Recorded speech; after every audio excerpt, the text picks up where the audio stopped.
Good morning and welcome to another edition of the Daily Fix. I am your usual host and presenter, Advocate Tudo Hoyane. I have taken a keen interest in the plight of Absalom Zungu. The sketchy information that I have is that Absalom Zungu has opened a case of fraud or defeating the ends of justice. Which one it really is, at this stage, I'm not too sure.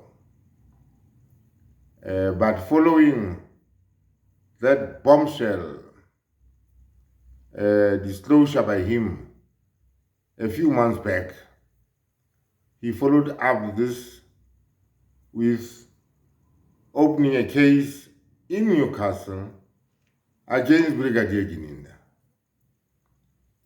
And it's been quite some time now. And it will be interesting to find out just how far the investigation of that matter is. Because you see, the sad thing is, for the ordinary South Africans like Absalom Zungu, processes like that can involve a lot of frustration as they try and go through the red tape that might be involved. And this matter is not a simple, sort of run-of-the-mill matter. This is a case that involves a Brigadier Gininda. So investigating a brigadier usually, involves a lot of back and forth, because Gininda is fairly senior in the South African Police Service. And you see, my own experience is whenever police do something wrong, their colleagues are not too keen to investigate them. So my starting point will be to find out whether, in fact, a docket has been opened. Having established whether that docket has been opened, to locate the actual police station where that docket has been opened, and to identify the investigator or investigators of that matter. This is my starting point. And why am I doing this? I am doing this as a follow-up to the testimony that we have heard in the Pretoria High Court, tendered by Absalom Zungu. It touched my heart when I saw at times Absalom Zungu tearfully testify before the Pretoria High Court. And it rang a bell in my head that justice, is not only for the sophisticated and wealthy.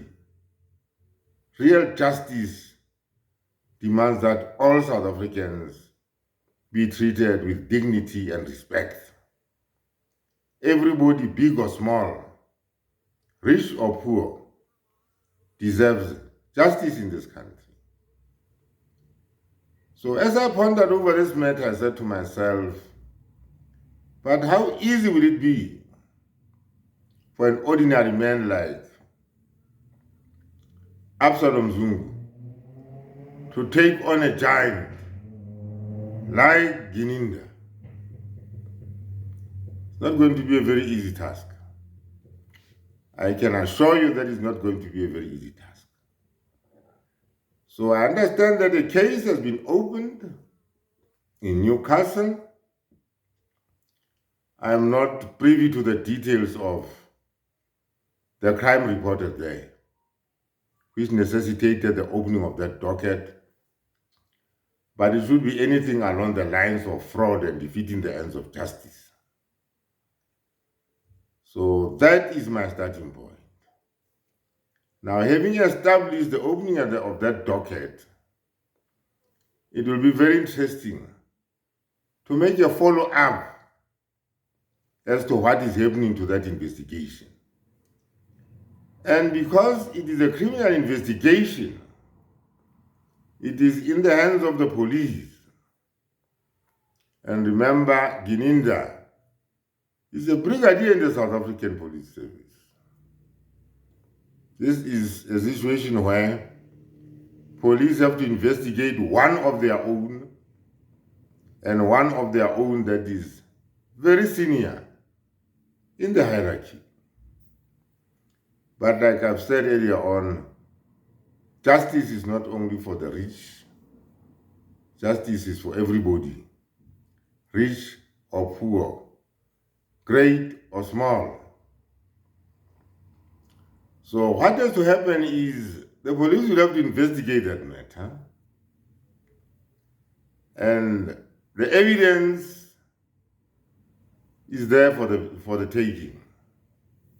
Shouldn't be a complicated investigation that has to take months to conclude, because all that it involves is that affidavit before the Pretoria High Court. That is the evidence. And if it can be proved by Absalom Zungu, like he has proved before the Pretoria High Court, that affidavit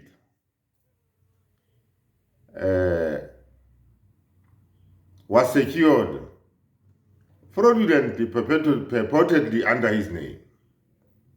He has no knowledge of his contents and never appended his signature to that affidavit.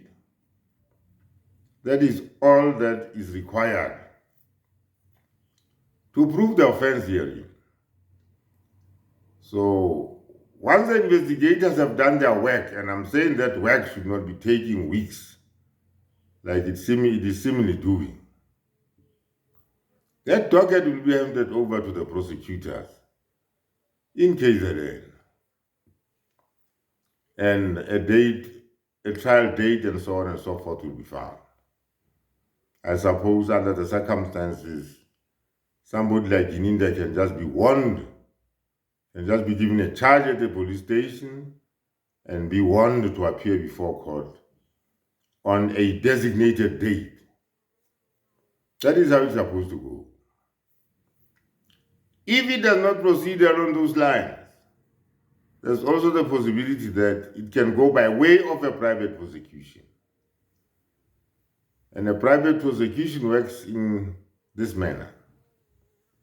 If for some reason or another, the Office of the Director of Public Prosecutions declines to prosecute a criminal matter, they can always issue a certificate called a nolle prosequi certificate.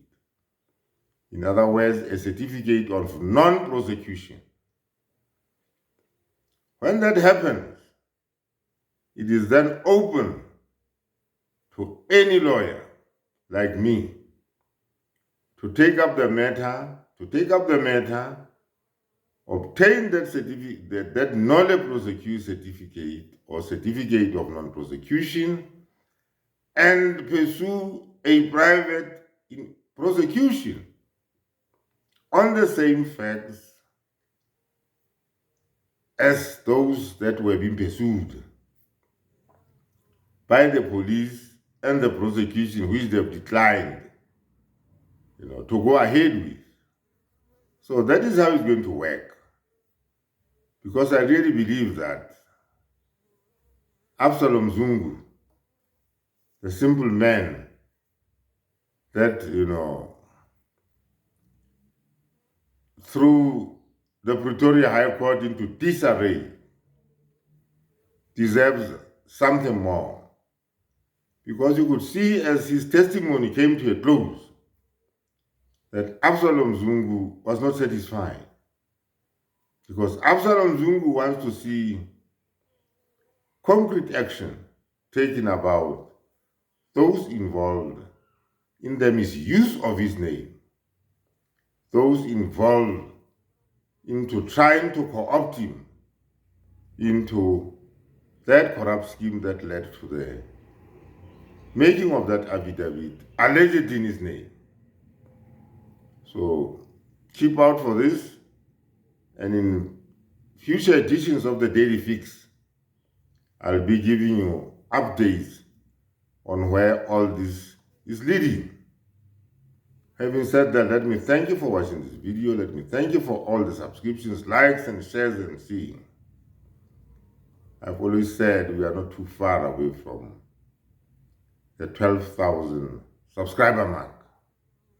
Make it possible. It is only a click away. Thank you.